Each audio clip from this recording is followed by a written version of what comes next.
ശബരിമലയിൽ അയ്യപ്പ വിഗ്രഹത്തിൽ തങ്കാങ്കി ചാർത്തിയുള്ള മണ്ഡല പൂജ തുടങ്ങിയിരിക്കുകയാണ്. 41 ദിവസം നീണ്ട മണ്ഡലകാലത്തിന് പരിസമാപ്തി കുറിച്ച് ശബരിമല നട ഇന്ന് അടയ്ക്കും.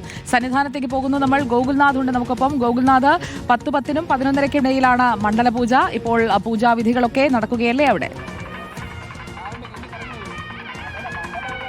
സുജയ, 10:10 തന്നെ മണ്ഡല പൂജ ആരംഭിച്ചിരിക്കുകയാണ്. കളഭാഭിഷേകത്തിന് ശേഷമാണ് മണ്ഡല പൂജ ആരംഭിച്ചിരിക്കുന്നത്. അതായത് ഈ 41 ദിവസത്തെ വ്രതം അനുഷ്ഠിച്ചുള്ള മണ്ഡല മഹോത്സവത്തിന് ഇന്ന് വിരാമമാവുകയാണെന്നുള്ളതാണ്. എന്തായാലും മകരവിളക്ക് ഉത്സവത്തിനായി ഡിസംബർ 30 നട തുറക്കുകയും ചെയ്യും. ഇന്ന് ഭക്തജനങ്ങൾക്ക് കനത്ത നിയന്ത്രണമുള്ളതുകൊണ്ട് തന്നെ സന്നിധാനം ഇപ്പോൾ ശാന്തവും ശൂന്യവുമായ അവസ്ഥയിലാണ് ഉള്ളത്. എന്തായാലും മണ്ഡല പൂജ ഇപ്പോൾ തുടങ്ങിയിട്ടുണ്ടെന്നുള്ളതാണ്. അരമണിക്കൂറോളം മണ്ഡല പൂജ നീണ്ടു നിൽക്കുകയും ചെയ്യും. എന്തായാലും ഇന്നിപ്പോൾ 10:10 തുടങ്ങി എന്നുള്ളതാണ്. തന്ത്രി കണ്ഠര് മഹേഷ് മോഹനയുടെ കാർമ്മികത്തിലാണ് മണ്ഡല പൂജ ചടങ്ങുകളൊക്കെ നടക്കുക. കളഭാഭിഷേകമൊക്കെ പൂർത്തിയായതിനു ശേഷം 10:10 തന്നെ പൂജ തുടങ്ങിയിട്ടുണ്ട്. അരമണിക്കൂറോളം നീണ്ടു നിൽക്കുമെന്നുള്ളത് അറിയിക്കുകയും ചെയ്തു. എന്തായാലും നട അടയ്ക്കുന്നത് രാത്രി 10 മണിക്കാണ്. നേരത്തെ തന്നെ നട അടയ്ക്കുന്ന ഒരു സാഹചര്യത്തിലേക്ക് നട ഇന്ന് 10 മണിയോടുകൂടി ഹരിവരാസനം പാടി അടയ്ക്കും. സാധാരണഗതിയിൽ 11 മണിയോടുകൂടിയാണ് നട അടയ്ക്കുക. ഇപ്പോൾ 1 മണിക്കൂർ മുൻപെയാണ് ഇന്ന്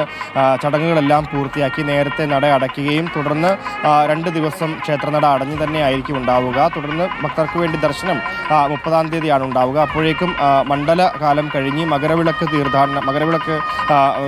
മകരവിളക്കിലേക്ക് കാര്യങ്ങൾ നീങ്ങുകയും ചെയ്യുമെന്നുള്ളതാണ്. ഇപ്പോൾ പുറത്തെഴുന്നള്ളത്തടക്കം കഴിഞ്ഞതിന് ശേഷമാണ് ഇപ്പോൾ മണ്ഡല പൂജയ്ക്കായി അകത്തേക്ക് പ്രവേശിച്ചിട്ടുള്ളത്. നമ്മളിപ്പോൾ ദൃശ്യങ്ങളിൽ കാണുന്നത് പുറത്തെഴുന്നള്ളിപ്പിൻ്റെ ഒരു ചടങ്ങാണെന്നുള്ളതാണ്. അതിൽ ഈ ചടങ്ങുകളൊക്കെ പൂർത്തീകരിച്ചുകൊണ്ടിരിക്കുകയാണ്.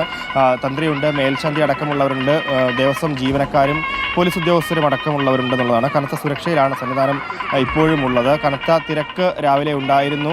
എന്നാൽ ഇപ്പോൾ ആ തിരക്ക് കാണാനില്ല. അത്രത്തോളം പ്രദേശത്ത് നിന്ന് ആളുകളെയൊക്കെ ഭക്തരെ ഒഴിപ്പിച്ചതിന് ശേഷമാണ് ഇപ്പോൾ നിലവിൽ പൂജകളിലേക്ക് കാര്യങ്ങൾ കടന്നിട്ടുള്ളതെന്നുള്ളതാണ്. എന്തായാലും മണ്ഡല പൂജ തുടങ്ങിയിരിക്കുകയാണ്. അരമണിക്കൂറോളം നീണ്ടു നിൽക്കുമെന്നുള്ളതാണ് അറിയാൻ സാധിക്കുന്നത്. സുജയ, ഓക്കെ, 11:30 വരെയാണ് മണ്ഡല പൂജ. 10:10 മുതൽ 11:30 വരെയാണ് മണ്ഡല പൂജ. മണ്ഡല പൂജ കൂടി പൂർത്തിയാകുന്നതോടുകൂടി മണ്ഡല കാല തീർത്ഥാടനത്തിന് ഇന്നത്തെ ദിവസം പരിസമാപ്തിയാവുകയാണ്.